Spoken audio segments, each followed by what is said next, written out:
Good morning, everybody. Welcome in virtual class of agriculture.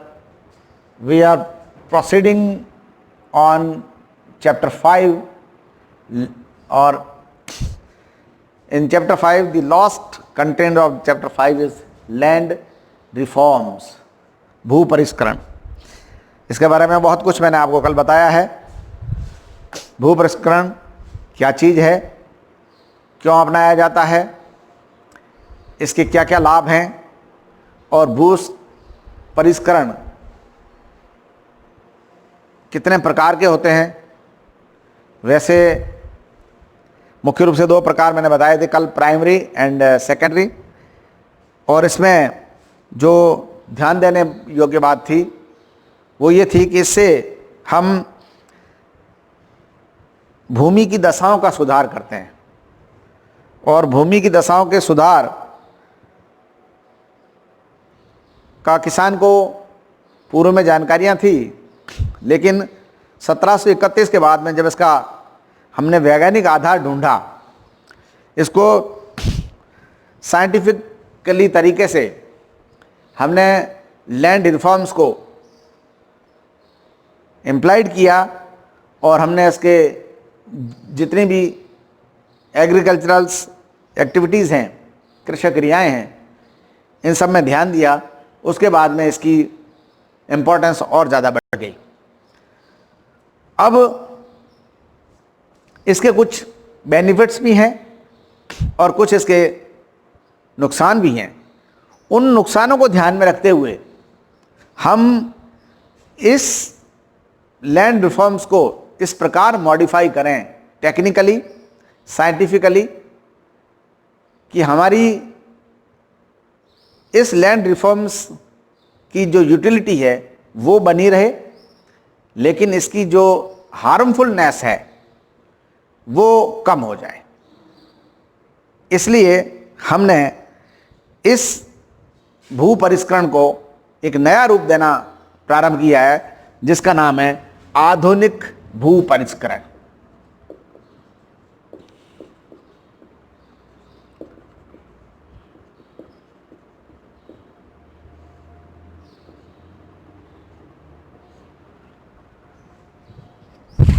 आधुनिक भू परिष्करण, इस आधुनिक भू परिष्करण में जो प्राथमिक भू परिष्करण है और द्वितीयक भू परिष्करण है, इन दोनों की गतिविधियों को इस प्रकार से हम समायोजित करते हैं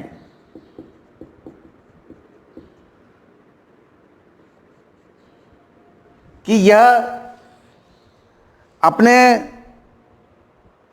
रिक्वायरमेंट को फुलफिल करे तथा इसकी जो हार्मफुलनेस है उसको कम करे. तो प्राथमिक और द्वितीयक भू परिष्करण की जो क्रियाएं हैं उसमें तालमेल बिठाना है, उसमें समायोजन करना है, जिससे यह भू परिष्करण अपने आप में एक उत्तम भू परिष्करण बन जाए. तो इसके अंदर क्या क्या चीजें करते हैं. एक तो कम क्रिया भू परिष्करण.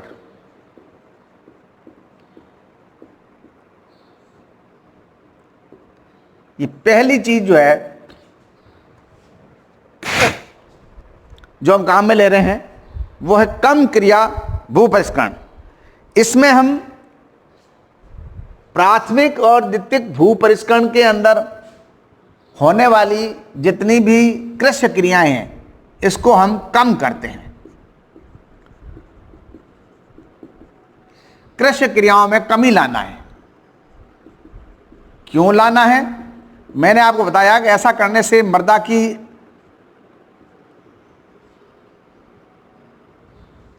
अपरदन बढ़ता है, इसलिए हम इसमें कमी लाते हैं. अपरदन जो है प्राथमिक द्वितीयक भू परिष्करण की जो कृषि क्रियाएं हैं उसमें यदि हम कमी लाएं तो मृदा के अपरदन को हम रोक सकते हैं.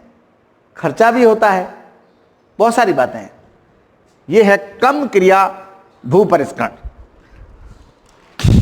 अब दूसरा है, सेकंड है, वो है न्यूनतम भू परिष्करण. ये सारे इसी के भाग हैं.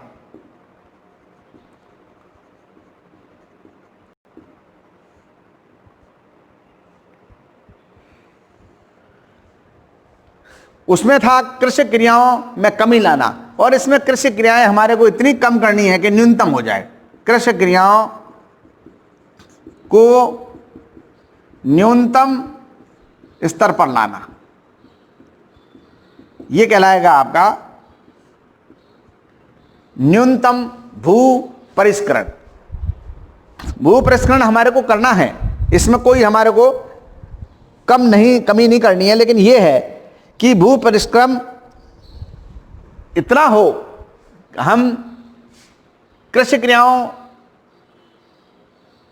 को इतना न्यूनतम करें कि हमारी जो भू परिष्करण की भूमि सुधार की जो दशा है वो किसी प्रकार से प्रभावित नहीं हो, और ये कृषि क्रियाएं भी न्यूनतम हो जाए। ये कहलाएगा न्यूनतम भू परिष्करण।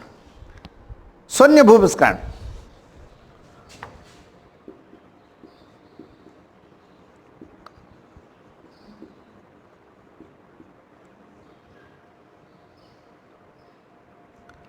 शून्य भू परिष्करण, इस शून्य भू परिष्करण क्या है?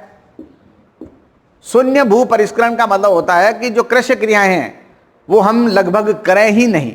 शून्य भू परिष्करण उस स्थिति में, इसके अंदर हम जो क्या क्या मुख्य क्रियाएं हैं, जो फसल की बुवाई हम करें बिना क्यारी के,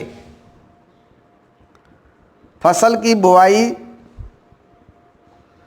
बिना क्यारी,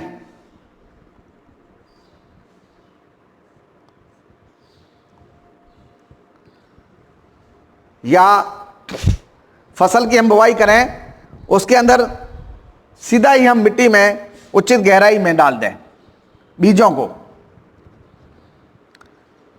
को मिट्टी में उचित गहराई पर डाल दें।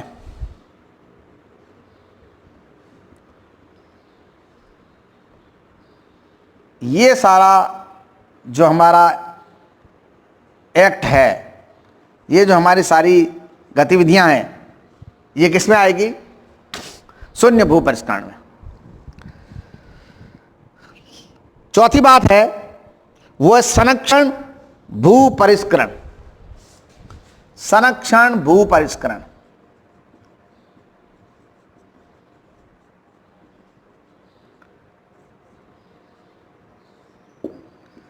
यह अपने आप में इंपॉर्टेंट इसलिए है कि हम भू परिष्करण को परिरक्षित करते हुए कार्य करें।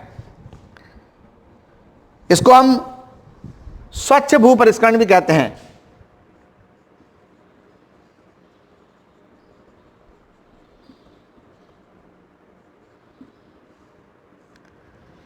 क्या मतलब है? Clean land reform, clean land reform, CICTIC। इसके अंदर एक नाम आपको याद रखना है, CTIC, कंजर्वेशन ऑफ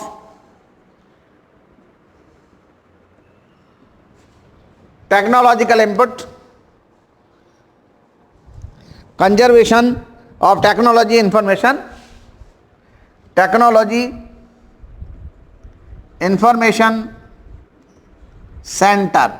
हिंदी लिखूं मैं इसकी, सूचना केंद्र प्रौद्योगिकी संरक्षण। ये इसकी हिंदी मैंने इंग्लिश के आधार पे सेट करके लिखी है।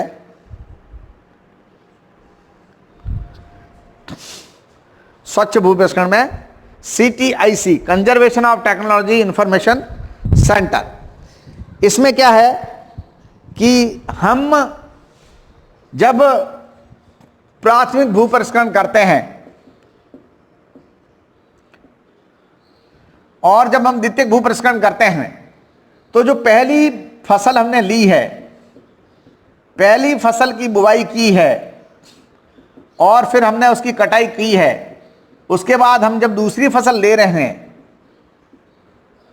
दूसरी फसल की बुवाई कर रहे हैं, तो ऐसा माना जाता है कि पहली फसल का 30% अवशेष मृदा में रहता है? प्रथम फसल का 30% अवशेष पहली फसल का।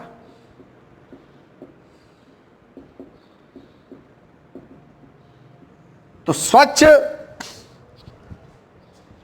भूपरिष्करण इससे जुड़ा हुआ भूपरिष्करण है, और इसमें हम ये जो 30% पहली फसल का अवशेष है इसको हम हटाते हैं। मैंने आपको बताया कि कल भी बताया था मैंने कि फसल को लेने के बाद में हम लोगों को ये चीज़ देखनी चाहिए कि हम जो पहले फसल के अवशेष रहे हैं उसको हम इकट्ठा करें, इकट्ठा करके उसको जलाएं या उसको गाड़ दें। ये मैंने कल भी बोला था।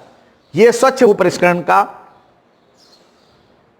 एक भाग है, और इसके हम 3-4 बिंदु और हैं। स्वच्छ संरक्षण भूपरिष्करण को हमने 4 भागों में और बाइफरकेट करके समझाया है आपको। पहला है वो है विशेष भूपरिष्करण या विशेष भूपरिष्करण।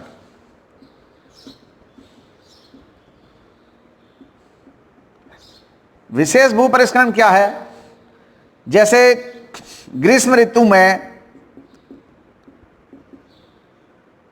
जो रबी फसल आपने ले ली,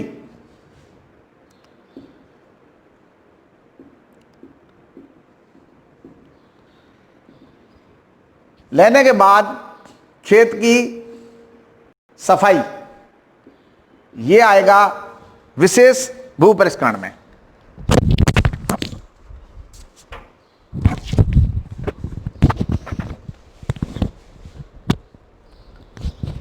सॉरी,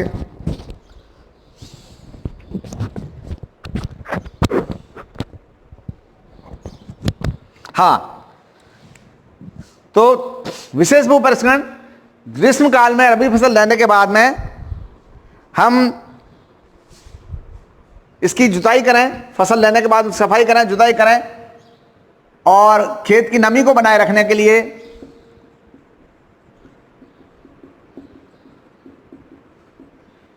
इसकी जुताई करें, जल धारण क्षमता को बढ़ाएं, और इसका वातन भी बढ़ाएं। ये हमारे को किसके लिए? आगामी खरीफ की फसल के लिए, आगामी खरीफ फसल के लिए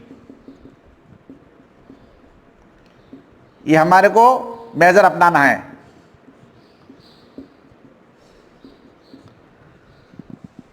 ये हुआ आपका विशेष भू परीक्षण। अब है गीला भू परिष्करण, सेकंड।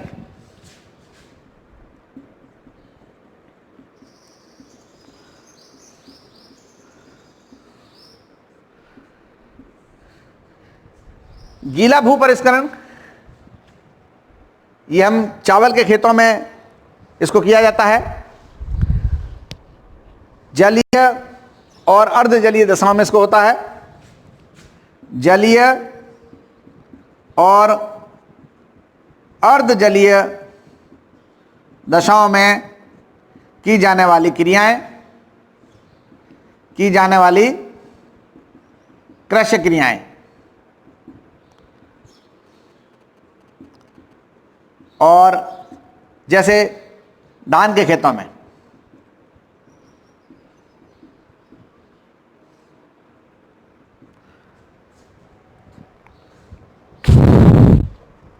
ठीक है बेटा। इसमें आप जैसे नाइट्रोजन का निक्षलन नहीं हो पाता है, अमोनिया लवणों के रूप में रह जाती है, मृदा के कोलाइडों में रह जाती है, ये सारा हम इसमें करते हैं। फिर तीसरी बात है वो है मिट्टी दबाव भू परिष्करण। इसमें मिट्टी जो ऊपर आ गई है उसको वापस के ढेर तोड़ करके आपने वापस पाटे से उसको जमाया है, उसके अंदर बहुत ज़्यादा रंध्र विकास हो गए थे, उनको आपने कम किया है, ढेले तोड़े हैं, ये कहलाएगा मिट्टी दबाव भू परिष्करण। और लास्ट है वो है बुवाई के लिए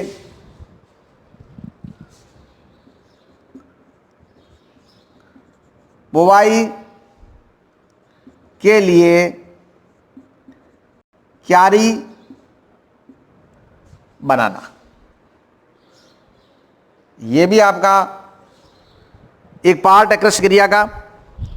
इसके अंदर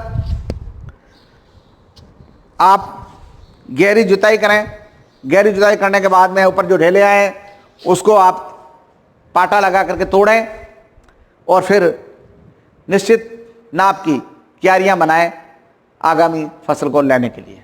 ये है आपका आधुनिक भू परिष्करण का जो बिंदु है, उसके ऊपर मैंने आपको जानकारी दी।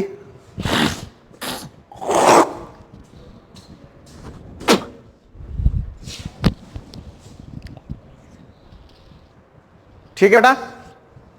तो इसमें आपको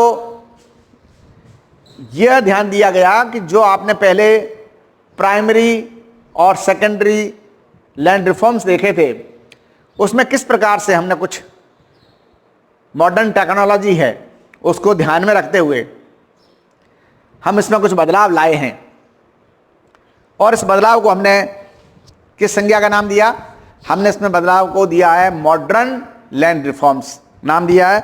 और मॉडर्न लैंड रिफॉर्म्स में एक कम क्रिया भू परिष्करण, एक न्यूनतम भू परिष्करण, एक शून्य भू परिष्करण और एक लास्ट में संरक्षण भू परिष्करण, इसको हमने CTIC conservation of technology information centre सूचना केंद्र प्रौद्योगिकी संरक्षण के आधार पर हमने विशेष भू परिष्करण, गीला भू परिष्करण, मिट्टी दबाव भू परिष्करण और बुवाई पूर्व भू परिष्करण, ये 4 बिंदु इसके बनाए हैं और इसके आधार पर आपको बताया मैंने।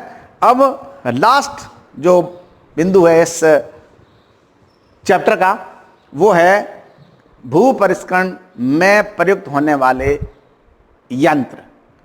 वैसे तो ये जो यंत्र मैं आपको बता रहा हूं, देसी हल, मिट्टी पलटने वाला हल, हैरो और कल्टीवेटर, ये 4 जो मैं आपको यंत्र बता रहा हूं, ये चारों के चारों यंत्र प्राथमिक भू परिष्करण में काम में आने वाले यंत्र हैं। 4 यंत्रों के नाम लिखूंगा मैं आपके लिए।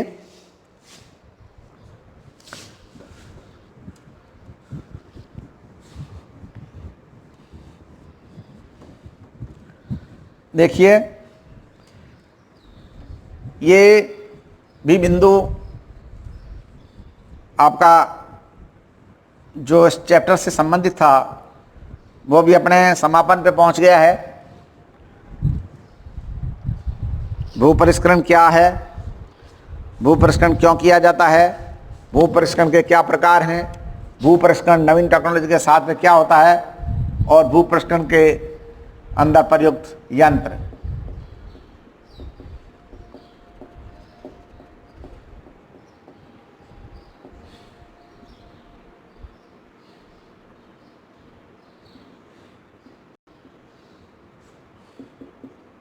देसी हल,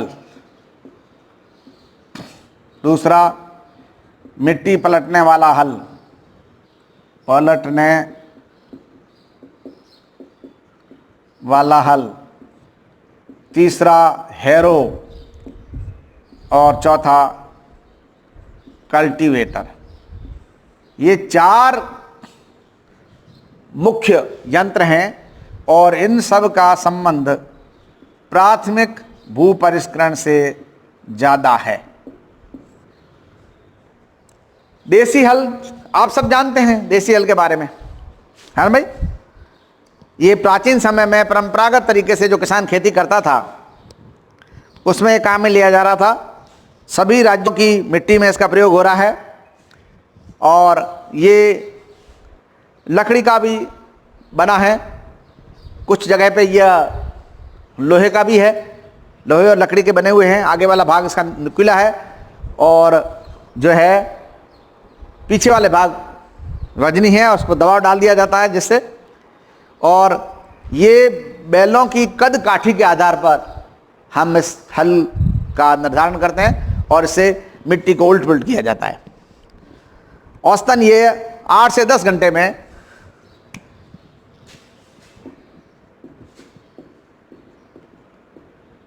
ये 8 से 10 घंटे में 8 हेक्टर मिट्टी को ऊपर नीचे कर लेता है। अब है दूसरा जो है मिट्टी पलटने वाला हल। यह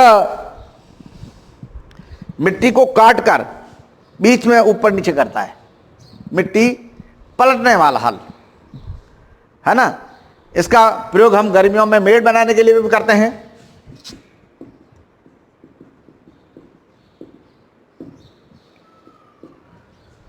और यह मुख्य रूप से मिट्टी को 2 भागों में, और ये यदि बराबर काम में लें तो 8 घंटे में 0.4 हेक्टर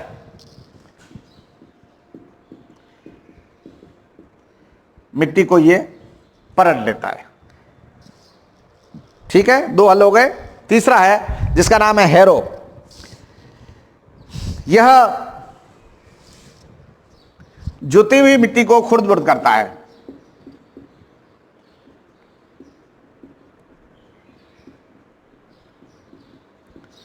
तथा ढेलों को तोड़ता है।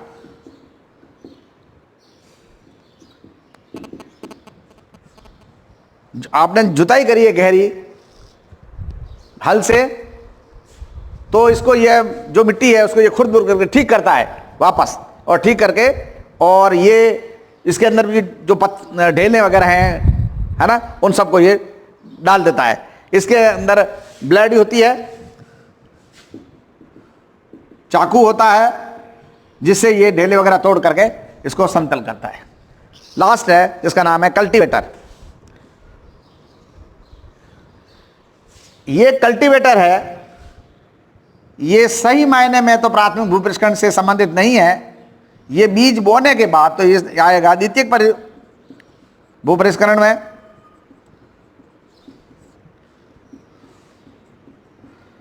बीज बोने के पश्चात इसका प्रयोग किया जाता है। इसमें मिट्टी की पपड़ी तोड़ना,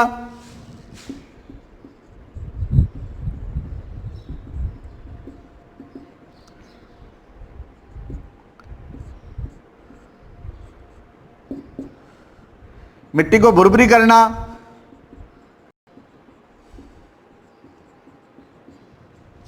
वैसे तो ये प्राथमिक भूपरिष्करण भी है, द्वितीयक भूपरिष्करण दोनों ही है ना। खाद बीज देना,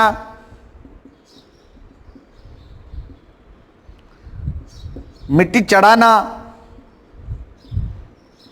ये सारी क्रियाएं इसमें होती है। ठीक है, ये आपके इस चैप्टर के बारे में, जो 5वां चैप्टर मैंने काम में लिया था, उसमें मैंने आपको सबसे पहले बताया ड्राई फार्मिंग, उसके मायने, उसके सिद्धांत, उसकी यूटिलिटी। और दूसरा मैंने बताया सस्य आवर्तन, फसल चक्र को अपनाना बहुत ही महत्वपूर्ण है किसान के लिए, क्योंकि फसल चक्र अपनाकर हम अपना उत्पादन ज़्यादा कर सकते हैं। फसल चक्र अपनाकर हम मृदा की उर्वरता को रिटेन कर सकते हैं, बनाए रख सकते हैं। और उसके लिए मैंने आपको कुछ फसल युग्म बताए थे कि किस फसल के साथ किस फसल को काम में लेना है। तीसरा बिंदु इसमें बताया था, वो था, क्या था? आप कुछ देख रहे हो या नहीं देख रहे हो? 5वां पार्ट जो है, इसमें से एक इंपॉर्टेंट चीजें मैंने आपको बताई थी। वो तीसरी चीज क्या इंपॉर्टेंट चीज है जो मैंने आपको बताई है, जो किसान को हर हालत में काम में लेनी चाहिए? फसल चक्र अपनाना है तो यह जो प्रोसेस है वो भी काम में लेनी है। यस, मिश्रित खेती, मतलब एक से अधिक प्रकार की फसल आप एक साथ उगाएं, जिससे यदि कोई फसल किसी भी परिस्थिति में खराब हो जाती है तो उसकी भरपाई हमारे को दूसरी फसल दे सके। और इसके मैंने तरीके बताए थे, मिश्रण खेती, अंतरासेशन खेती। इसका एक फ़ायदा ये भी था कि जो बीच बीच की ज़मीन है, जो खाली पड़ी है, पड़त ज़मीन है, उसका उपयोग भी हो जाता है और हम मुख्य फसल के साथ दूसरी फसल भी ले लेते हैं। और अब लास्ट में मैंने कल जिसको शुरू किया था, जिसका नाम था भू परिष्करण, मतलब भूमि की भौतिक, जैविक और रासायनिक दशाओं में इस प्रकार का परिवर्तन करें कृषि क्रियाओं के माध्यम से, प्राथमिक भू परिष्करण से, द्वितीयक भू परिष्करण से, जिसका उद्देश्य भूमि की दशाओं में सुधार के साथ साथ खरपतवार को हटाना है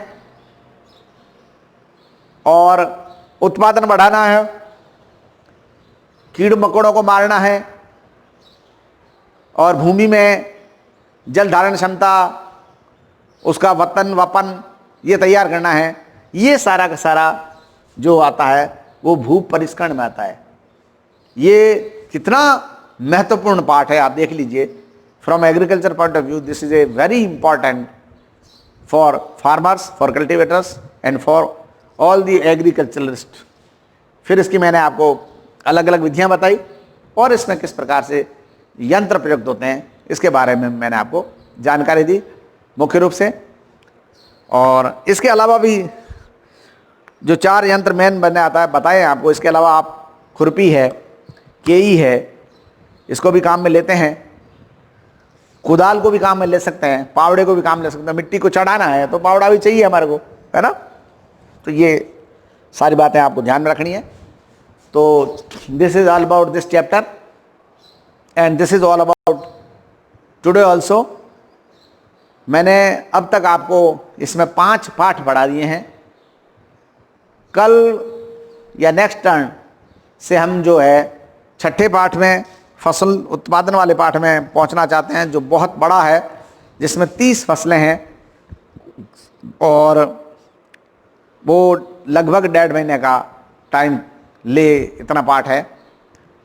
उसका पढ़ने से पहले उसकी तो कुछ भूमिका के बारे में चर्चा करूंगा। मैंने आपको ये जो पाठ पढ़ाए हैं, इन पाठों के नोट्स भी आपको सप्लाई हुए हैं। पहले पाठ के, दूसरे पाठ के, पहले और दूसरे पाठ के आपको क्वेश्चंस भी मिले हैं। तीसरे, चौथे, पांचवें पाठ के अब क्वेश्चन आपको भिजवाएंगे और आप इसको, आपकी स्कूलें जब प्रॉपर चालू हो जाए, ऑनलाइन ना होकर के, ऑफलाइन वर्चुअल क्लासेस ना होकर के, जो हमारी क्लासरूम क्लासेस शुरू हो जाएं, उससे पहले ये सारे 5वें पाठों को आप तैयार कर लीजिए। आपका काम हल्का हो जाएगा, मेरा काम हल्का हो जाएगा। I wish all the best for you. And जो पढ़ने वाले बच्चे हैं उन्होंने तो इसको केंद्रित कर रखा होगा अपने आप को। आपने अपनी वर्क नोट बनाई होगी, वर्कशीट बनाई होगी, जिसमें सारी चीज़ें लिखी है। मैंने कहा है पाठ के बिंदुवार विवरण आप इसमें देना, ठीक है। बाकी बात हम बाद में करेंगे।